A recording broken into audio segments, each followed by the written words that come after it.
The Seto Ohashi Bridge spans 10 kilometers of the Seto Inland Sea between two of the four main islands of the Japanese archipelago, Honshu and Shikoku.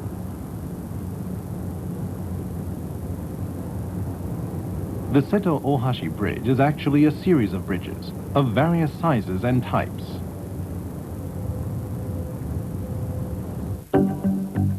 Among these bridges is a cable-stayed bridge designed to harmonize with the beautiful interplay of sun and sea.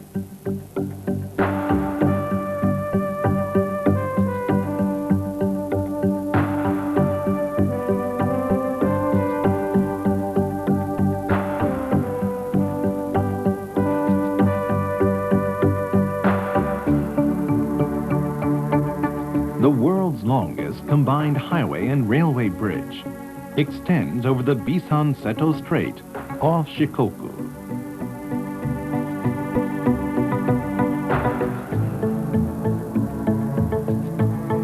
Train tracks run on the bridge's lower deck, while a highway runs on the upper deck. On either side of the road is a glistening silvery wind passage. This giant bridge represents the peak of modern bridge technology.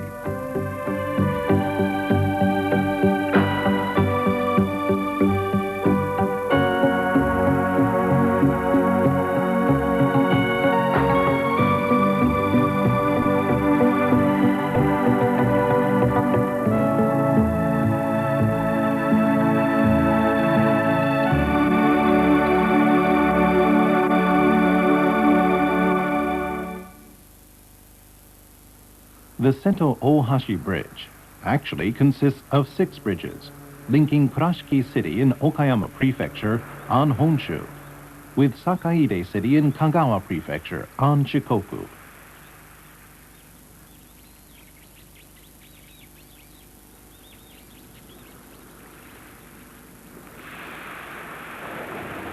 This is the Bisan Seto Strait, the foundation of the largest of the 3 Seto Ohashi bridges, was built on the seabed 50 meters below the surface.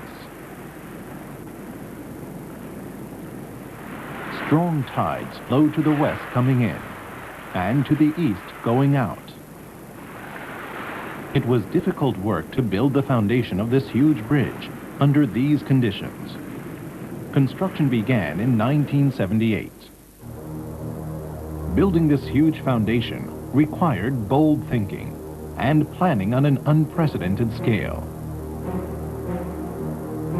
To complete the foundation within a short period of time, the plans called for huge steel boxes called caissons to be sunk in the sea and then filled with concrete.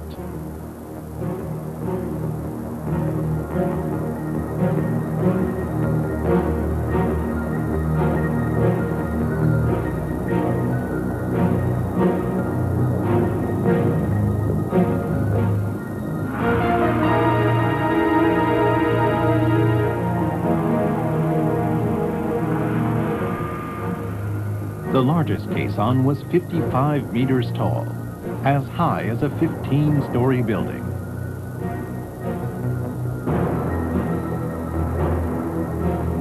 The caisson weighed 18,000 tons. 3 years of site preparation were required before actual installation could begin.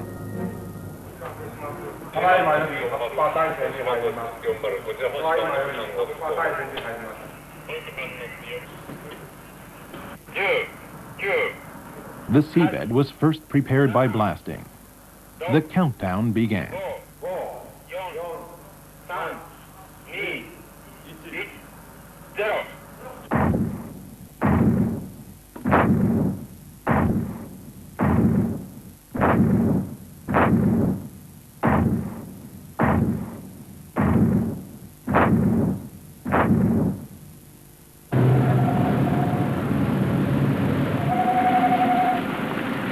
Then an ultra-heavy bucket weighing 125 tons was put to work.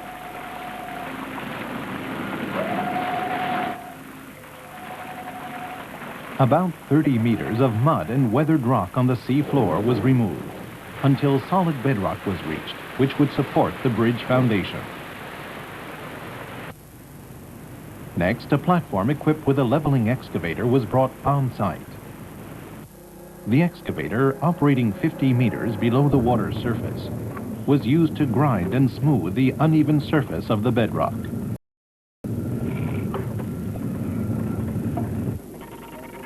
The finished surface was surveyed ultrasonically and with underwater cameras, but the strength and quality of the bedrock could not be determined working only from the surface. The construction engineers utilized the services of the Seatopia diving support ship to dive down and survey the scene themselves.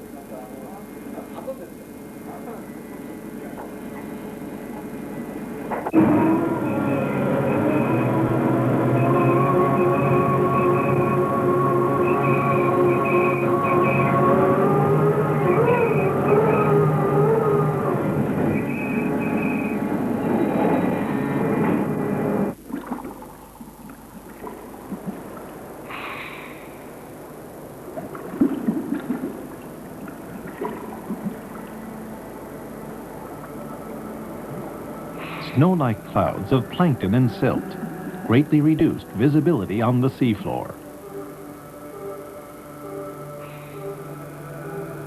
The engineers had to determine with their own eyes whether the base rock was solid enough to support the giant bridge foundation to be built on top.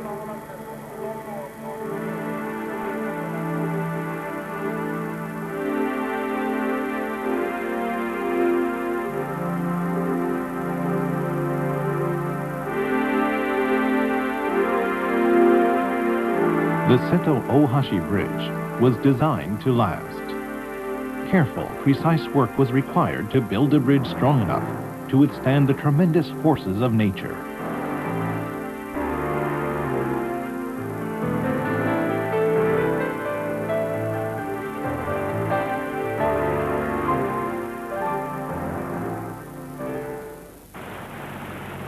A caisson was positioned straight over the prepared base rock. Construction of the foundation was rapidly nearing its climax. Cables were tied to concrete blocks sunk earlier, and the caisson was gradually filled with water.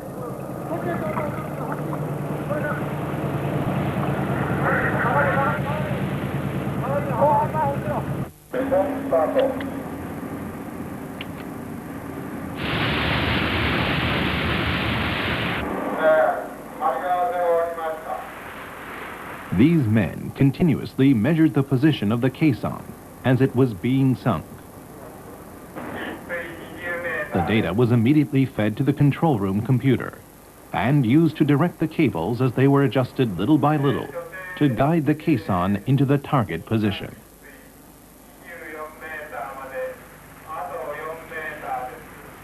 Only 2 meters to go. The caisson was suspended from a floating crane and carefully lowered to the bottom after waiting for a slack tide. The allowable locational error was only 50 centimeters.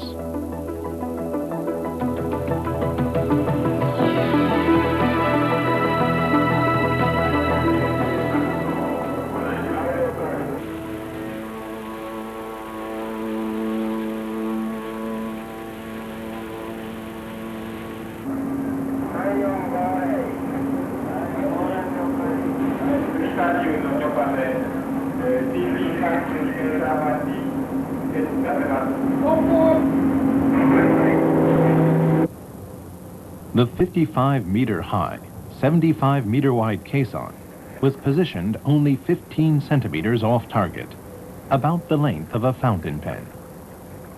Installation was a resounding success.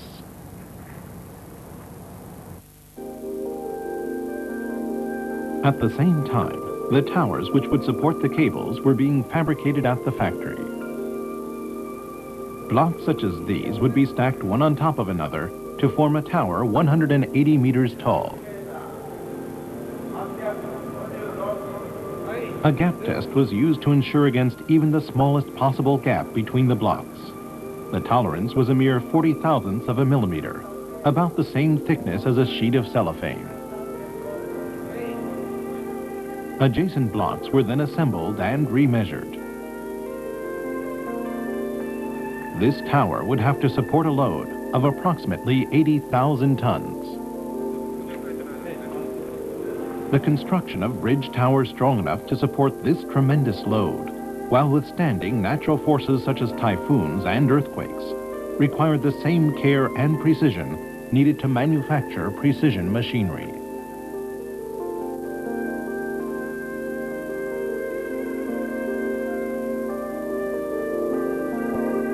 A thick sheet of steel called a base plate was placed at the very bottom of the tower.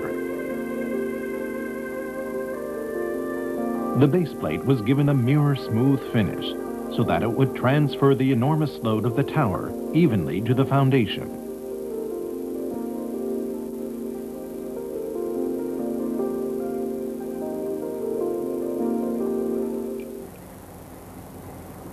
At the same time, preparations for construction of the tower were proceeding on top of the foundation.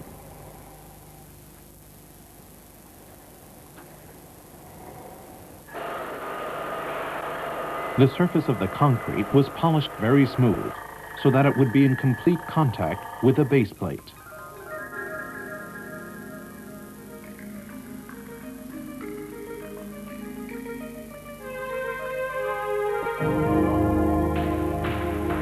Here, the base plate is being installed.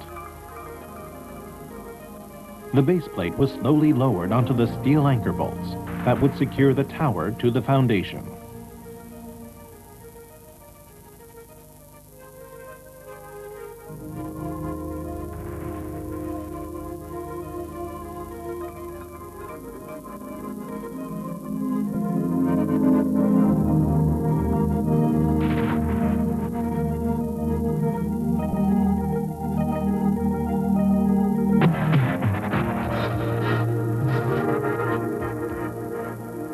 Next came the first block of the tower.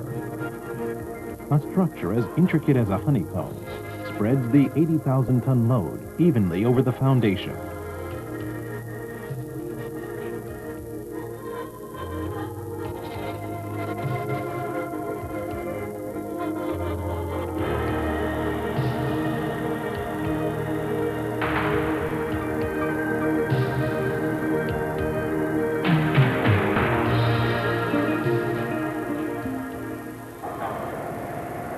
The blocks of the tower were given a light gray finish to harmoniously blend in with the surrounding environment. The blocks built in the factory with demanding precision were now smoothly erected in place. Each time a block was put in place, a precision milled steel strip was again used to check the gap.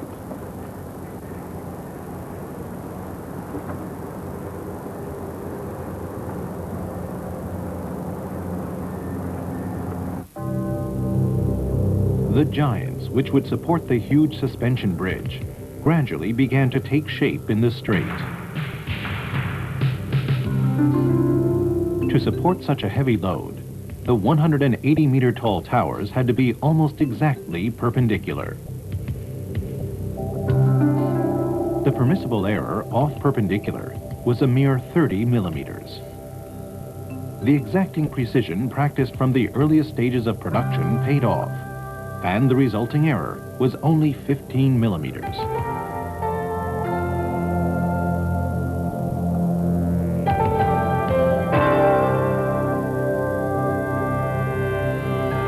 Because they are made of steel, the towers are also flexible.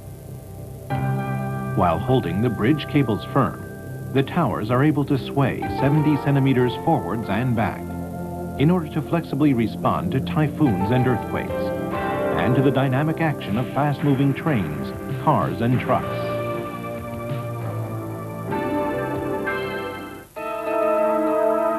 Here, the cables, which are the main feature of a suspension bridge, are shown being manufactured.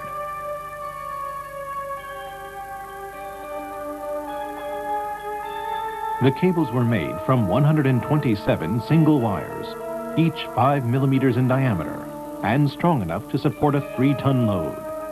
These wires were combined in bundles called strands.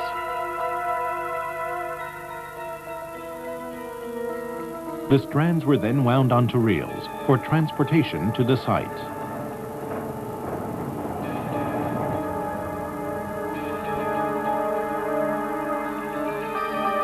The cables support the bridge trusses, which in turn support the trains, cars, and trucks.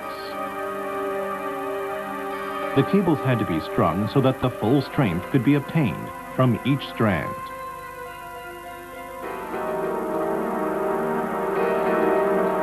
The strands were stretched from tower to tower and then fixed to the concrete anchorages.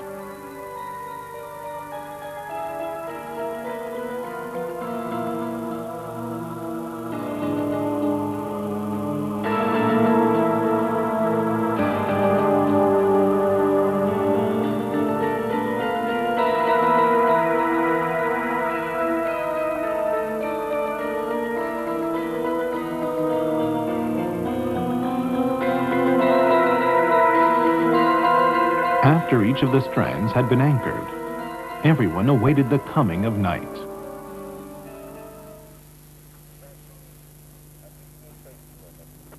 Steel expands and contracts as the temperature changes. The final position of the strands was adjusted at night when the temperature remained fairly stable.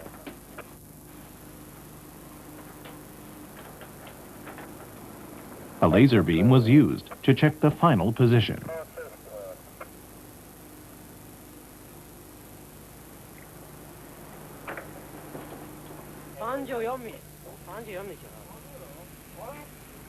The position of each strand was determined with reference to the top of the towers.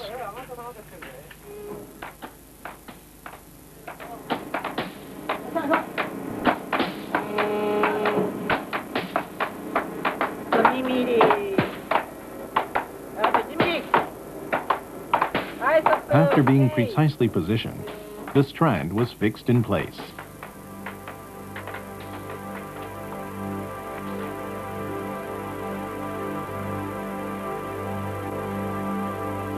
The length was then adjusted between the tower and the anchorage.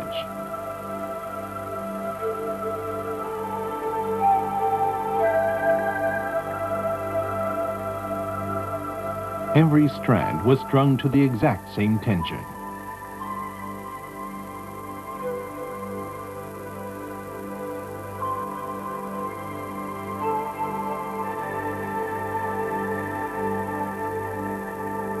This procedure was carried out for all 271 strands in the cable. Combined, these strands provide the tensile strength needed to support the 80,000-ton load of the bridge. The world's strongest suspension bridge frame had nearly reached completion.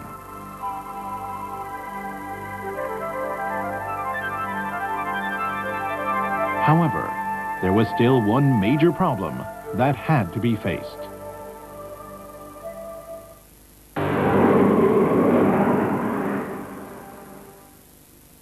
This was finding a way to prevent the wind-induced vibrations which destroyed a bridge about 40 years ago in the United States. In the state of Washington, the Tacoma Narrows Bridge was designed to withstand wind speeds of 53 meters per second. Yet it collapsed in a wind of only 19 meters per second.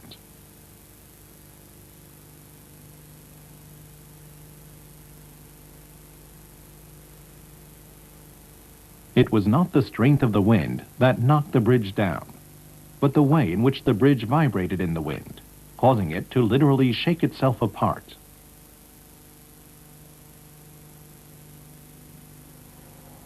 The engineers who planned the Seto Ohashi Bridge started more than 20 years ago by studying wind stability.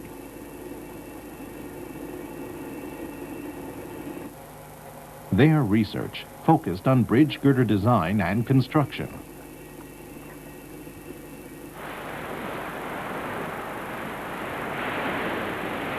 This outdoor research site was built on the Pacific coast.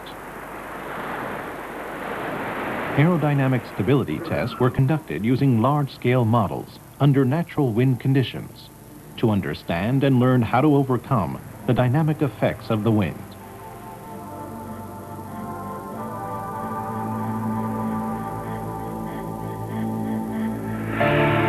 tests resulted in trusses shaped to resist wind-induced vibration.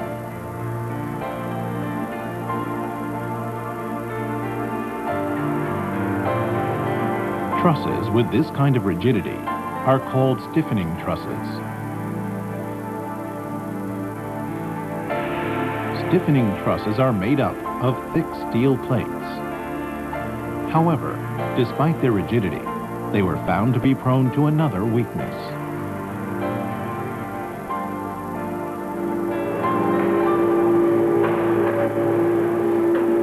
In a metal fatigue test, part of a truss was repeatedly subjected to the same loading and unloading as would be caused by a passing train.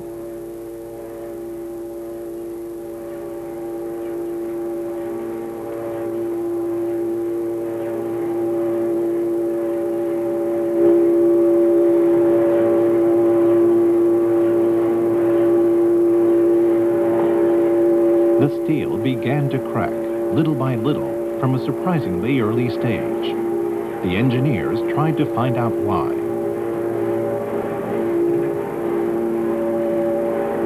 Each crack apparently started from a welded joint.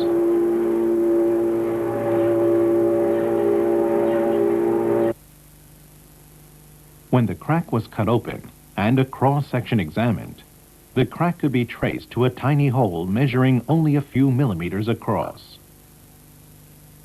These holes are called blowholes and are formed by hydrogen, oxygen, or other gases trapped in the steel during welding.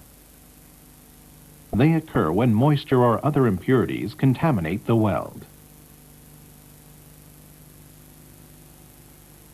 If a blowhole is big enough, especially 1.5 millimeters or larger, it causes a weak point in the steel, a point from which cracks can form.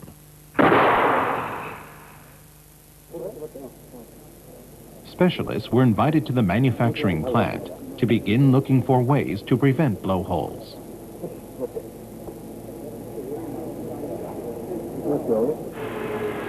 A method was selected to prevent blowholes by first heating the steel with electricity.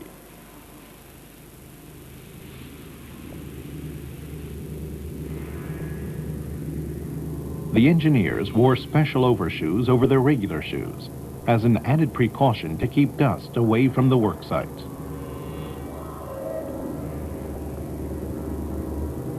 Surfaces to be welded were then carefully polished to remove all possible contamination.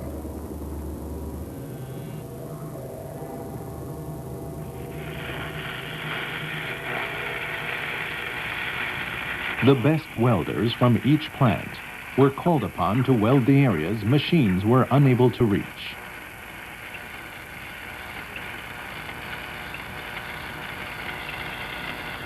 This detailed procedure meant that only small portions of the work could be completed each day.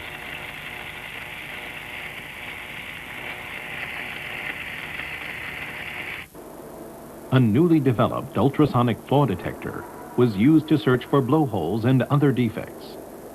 This process succeeded in eliminating blowholes greater than 1.5 millimeters in diameter from all structural components which had to support a huge load. After overcoming these difficult technical challenges, stiffening trusses assembled at the factory were transported to the work site.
Large sections of open structural grating were carried to the site. This grating was designed to let the wind easily flow through.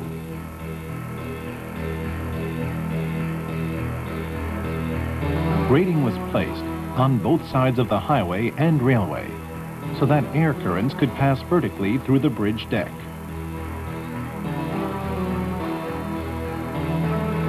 Temperature changes pose a major problem when designing long steel bridges. This bridge expands or contracts 1 centimeter with each degree centigrade change in temperature. The total change in length between morning and afternoon can be as much as 20 centimeters. Special girders, called buffer girders, were provided on both ends of the stiffening truss to prevent this fluctuation from affecting the truss. The ends of the stiffening truss are able to freely rotate and slide forward or backward as the stiffening truss expands, contracts, or deforms under a load. These rails move in tandem with the buffer girders.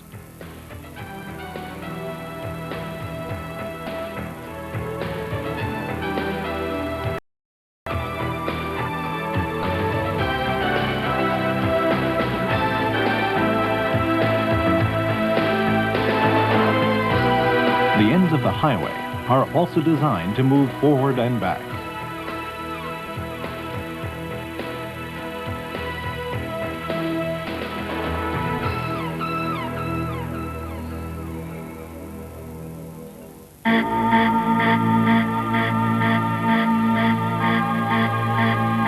The Seto Ohashi Bridge is designed for both strength and flexibility.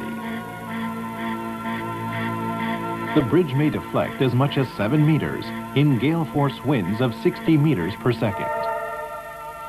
The bridge can also expand and contract as much as 120 centimeters to accommodate temperatures ranging from plus 50 to minus 10 degrees centigrade.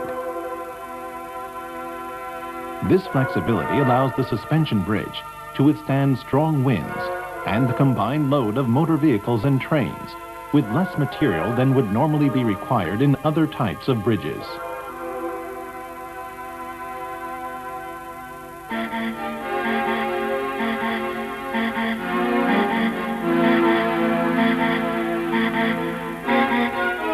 In the summer of the 9th year after construction began, the moment came when Honshu and Shikoku would be joined for the first time in history.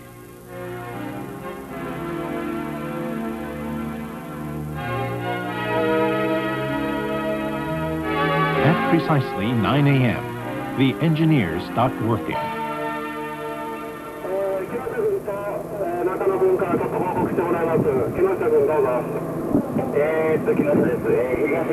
As the sun climbed into the sky, the temperature rose, and the stiffening trusses slowly expanded to come together.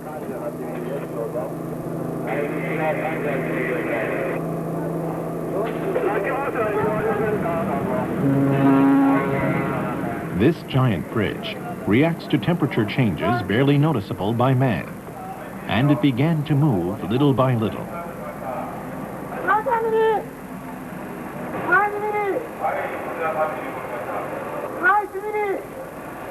Two hours later, at about 11 a.m., the final connection came together through the bridge's own action.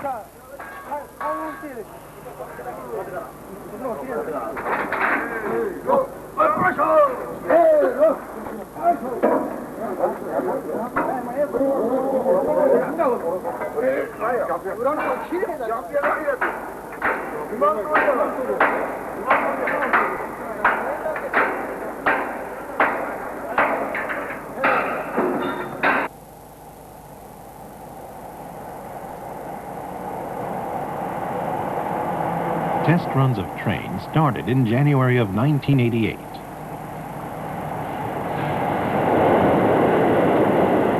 At long last, trains would soon be running over the sea.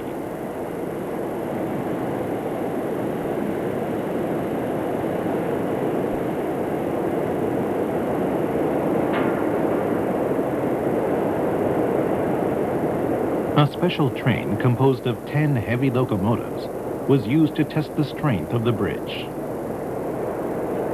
The weight of the train was approximately 1,000 tons.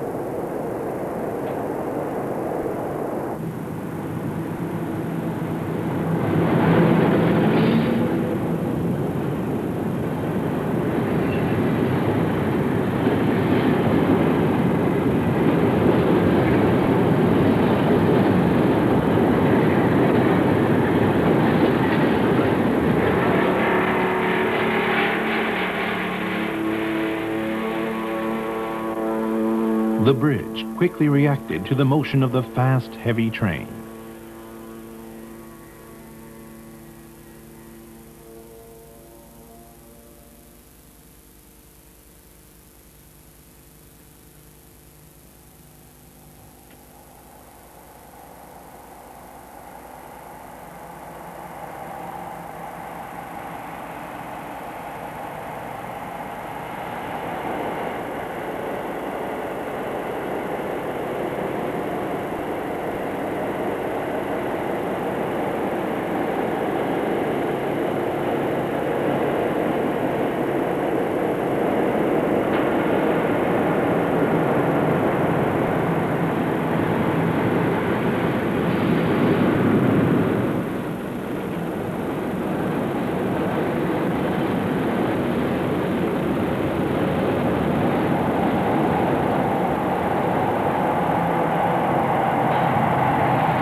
The bridge firmly supported the test train.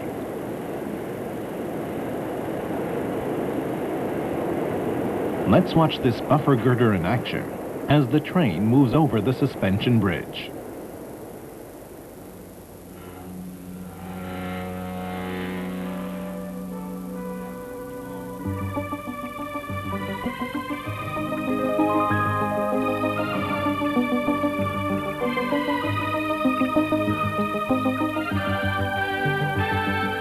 It shows the complex, dynamic action of the bridge.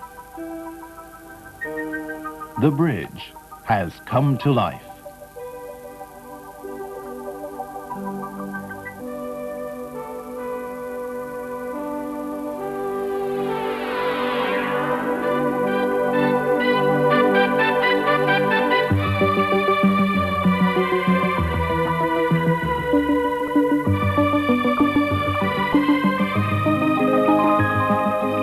A bridge of dreams. 10 years had passed since construction first began. The Seto Ohashi Bridge was made a reality by overcoming many difficult obstacles.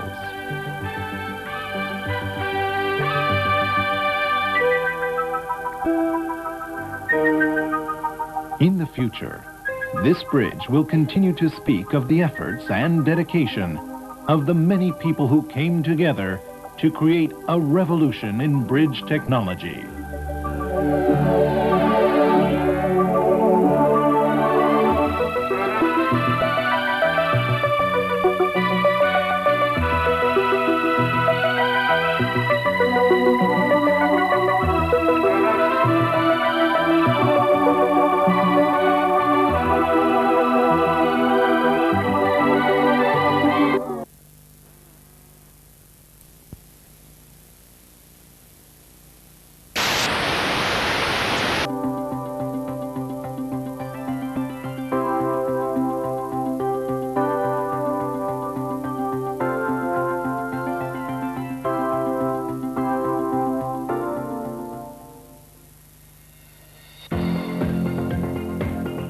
明石海峡大橋は神戸市の舞子から対岸の淡路島の松穂に架けられます。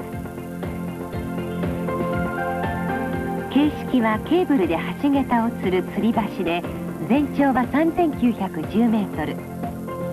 中央主幹橋、いわゆる塔と塔の間の長さは1990メートルで、完成すればイギリスのハンバー橋を抜いて世界一となります。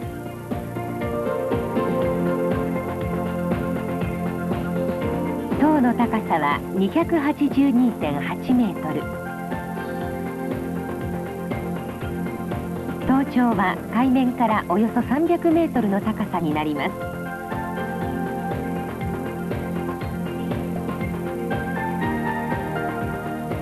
橋桁を吊るケーブルの直径は1メートル12センチ。もちろん世界一の太さです。橋桁の幅は30メートルで、片側3車線の合計6車線となります。桁の構造は鋼材を三角形に組み合わせた歩合トラスと呼ばれる形式です。国際航路の上にかかるため、巨大船が十分に航行できるよう桁下65メートルを確保しています。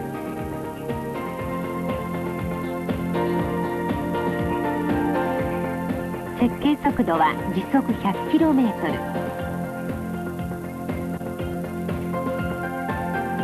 完成すると舞子から松穂まで車でおよそ2分半で渡れます。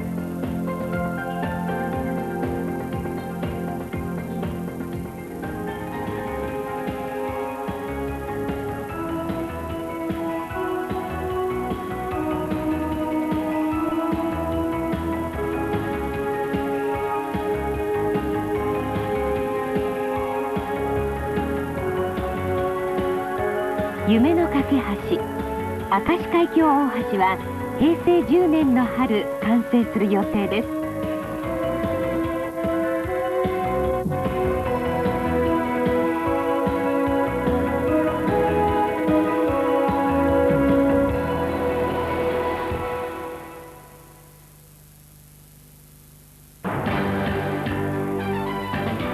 明石海